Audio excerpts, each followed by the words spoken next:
ನಮ್ಮ ಹಿಂದೂ ಸಂಸ್ಕೃತಿ ಪ್ರಕಾರ ಯಾವುದೇ ಹಬ್ಬ ಆದ್ರೂ ಮನೆ ಬಾಗ್ಲಿಗೆ ಮಾವಿನ ತೋರಣ, ಮನೆ ಮುಂದೆ ರಂಗೋಲಿ ತುಂಬಾ ಇಂಪಾರ್ಟೆಂಟ್. ಅಪ್ಪ ಮನೆ ಬಾಗ್ಲಿಗೆ ಮಾವಿನ ತೋರಣ ಕಟ್ಕೊಟ್ರು, ನಾನ್ ಮನೆ ಮುಂದೆ ರಂಗೋಲಿ ಬಿಡಿಸ್ದೆ. ಮನೆ ಒಳಗಡೆ ಸ್ವಲ್ಪ ಅಟ್ರಾಕ್ಟಿವ್ ಆಗಿ ಕಾಣ್ಲಿ ಅಂತ ಮೌನ ಬುದ್ಧ ಮತ್ತೆ ಕಮಲ ಹೂವಿಂದ ಸ್ವಲ್ಪ ಲೈಟ್ ಆಗಿ ಡೆಕೋರೇಷನ್ ಮಾಡಿದ್ದೆ. ನಾವ್ ಲಕ್ಷ್ಮಿ ಕೂರ್ಸಕ್ಕೂ ಮುಂಚೆ ಮನೆ ದೇವ್ರ ಕಳ್ಸ ಪೂಜೆ ಮಾಡಿದ್ವಿ.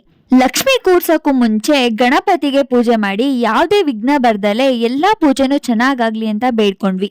ಇನ್ನ ಅಮ್ಮ ವರಮಲಕ್ಷ್ಮಿ ಪೂಜೆ ಸ್ಟಾರ್ಟ್ ಮಾಡ್ಕೊಂಡ್ರು. ಫಸ್ಟಿಗೆ ನಾವು ಲಕ್ಷ್ಮಿಗೆ ಅರಿಶಿಣ, ಕುಂಕುಮ, ಮೊಸರು, ಹಾಲು, ತುಪ್ಪ, ಜೇನುತುಪ್ಪ, ಸಕ್ಕರೆ, ಎಳ್ನೀರು, ಹಣ್ಣು ಎಲ್ಲ ಹಾಕಿ ಪುಣ್ಯ ಮಾಡ್ಕೊಂಡ್ರು. ಹಾಗೆ ಲಕ್ಷ್ಮಿ ಕಳ್ಸಕ್ಕೆ ಕವಡೆ, ಗುಳ್ಗಂಜಿ, ಏಲಕ್ಕಿ, ಲವಂಗ, ಡ್ರೈ ಫ್ರೂಟ್ಸ್ ಎಲ್ಲ ತುಂಬ್ಕೊಂಡ್ವಿ. ಇವೆಲ್ಲ ಏನ್ ರೀಸನ್ಗೆ ತುಂಬ್ಕೊಂಡ್ವಿ ಅಂದ್ರೆ ಸದಾ ಕಾಲ ಲಕ್ಷ್ಮಿ ನಮ್ಮನೇಲಿ ನೆಲ್ಸಿರ್ಲಿ ಅನ್ನೋ ರೀಸನಿಗೆ. ಫೈನಲಿ ನಾನು ನಮ್ಮಮ್ಮ ಮತ್ತೆ ನಮ್ಮಪ್ಪ ನೆಲ್ಪಿಂದ ಲಕ್ಷ್ಮಿನ ರೆಡಿ ಮಾಡಿ ಅಲಂಕಾರ ಎಲ್ಲ ಮಾಡಿದೆ. ನಾನ್ ಹೇಗ್ ಲಕ್ಷ್ಮಿ ರೆಡಿ ಮಾಡಿದೀನಿ ಅಂತ ನೋಡಿ, ಇಷ್ಟ ಆದ್ರೆ ಕಮೆಂಟ್ ಮಾಡಿ.